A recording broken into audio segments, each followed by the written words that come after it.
Hello everyone, আজকে আমরা সমবাহু ত্রিভুজের উচ্চতা নির্ণয় সংক্রান্ত একটি গাণিতিক সমস্যার সমাধান করব। তো আমরা সবাই জানি যে ত্রিভুজের তিনটা বাহু সমান তাকে আমরা বলি সমবাহু ত্রিভুজ। ওকে, তো বুঝার সাথে আমরা ধরে নেই যে এ বি সি এটা একটা আমাদের সমবাহু ত্রিভুজ। এই ত্রিভুজের তিনটা বাহু সমান।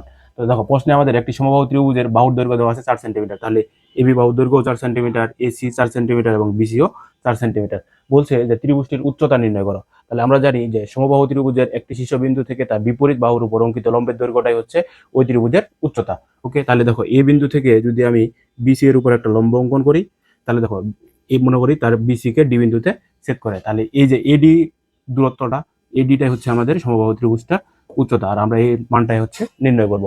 ওকে, তাহলে আমরা জানি যে এ শীর্ষবিন্দু থেকে যদি বিসি এর উপরে আমরা একটা লম্ব অঙ্কন করি, তাহলে কি করবে যে বিসি বাহুটাকে সমান দুইটা ভাগে বিভক্ত করবে। তাহলে দেখো পূর্বে এই বিসি বাহুটার দৈর্ঘ্য ছিল আমাদের 4 সেন্টিমিটার, তাহলে এখন সমদ্বিখণ্ডিত করায় তাহলে বিডি সমান সমান আমরা পাবো 2 সেন্টিমিটার এবং ডিসি সমান সমান পাবো 2 সেন্টিমিটার। আর দেখো যে এই যে ডি, এই বিন্দুটাতে একটা সমকোণ উৎপন্ন হয়েছে। ওকে, এখন আমরা কি করতে পারবো, দেখো যায় যদি এ বি ডি আমরা সমকোণী ত্রিভুজ হতে পিথাগোরাসের সূত্র অ্যাপ্লাই করি, তাহলে কিন্তু আমরা এডি এর মানটা পেয়ে যাব।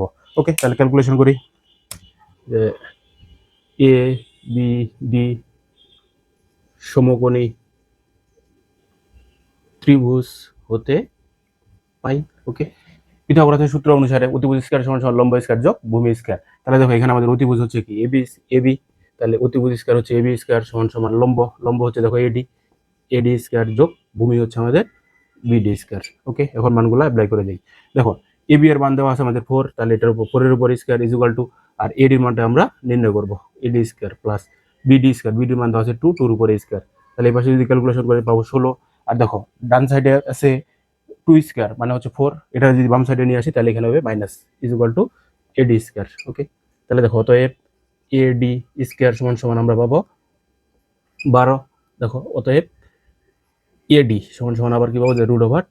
তাহলে দেখো 12টাকে যদি আমরা ভাঙাই তাহলে পাবো √4 × 3 ইজ ইকুয়াল টু, তাহলে 4 এর উপর যদি রুট দেই তাহলে পাবো আমরা 2, আর √3 এর উপরে যদি রুট দেই তাহলে আমরা পাবো √3।